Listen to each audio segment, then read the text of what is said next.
Hiding within Sonoma County's wine country, beasts foreign to California roam the tree-covered hillsides looking for their next meal.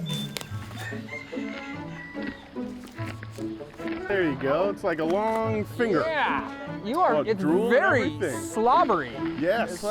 Yeah, she's a little drooly, Yeah. this one. Oh, that's on my hands now. These very saliva-filled giraffes are just some of the star attractions at Safari West in Santa Rosa. This. Yeah, that got in my mouth a little bit. The 400-acre African theme preserve offers an up-close animal experience, and it's tour guide Jeff Da Silva's job to get you close and teach you a thing or two. Is it normal for them to have so much slobber like this? Or? It's fairly normal, yeah, especially for our herd. Yeah, they don't put that in the brochure though. The well-hydrated, spit-filled giraffes are among the many animals you'll experience while riding on the park's 2-story safari trucks. How many animals do you have on the facility? In total, anywhere from 900 to 1,000 Wow. individual animals here on property with about 100 different species. Jeff says Safari West started out as a breeding preserve for threatened and endangered animals. The goal is to help zoos and nature preserves protect and repopulate different species. Species like baby Otto, the park's first successful birth of a southern white rhinoceros. Yeah, so we were a breeding preserve and still are. So we do buy, sell, trade, loan animals to other zoos here in the States. And we're very successful. Again, we're just so excited to have a baby rhino. I feel like we've been trying to breed rhinos since about 2008. After more than a century of protection and management, white rhinoceroses have moved off the endangered species list.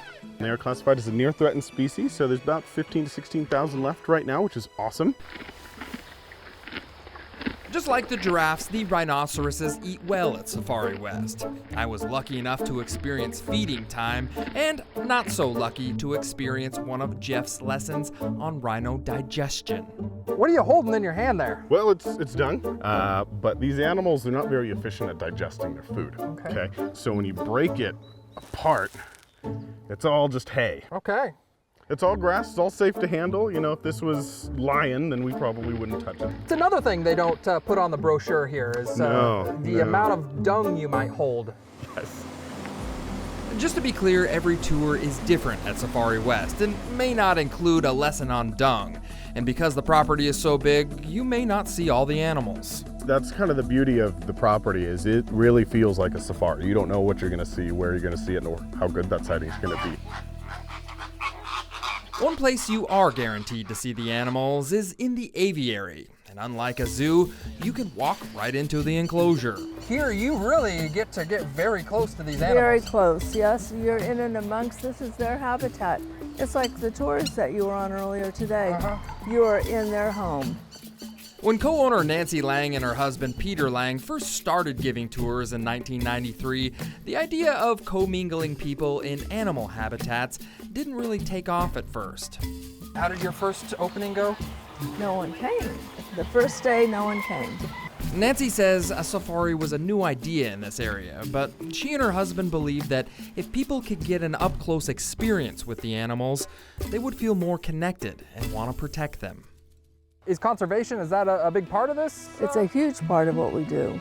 The breeding for maintaining endangered species with the right genetics and getting people excited about the conservation projects here in the U.S. and beyond.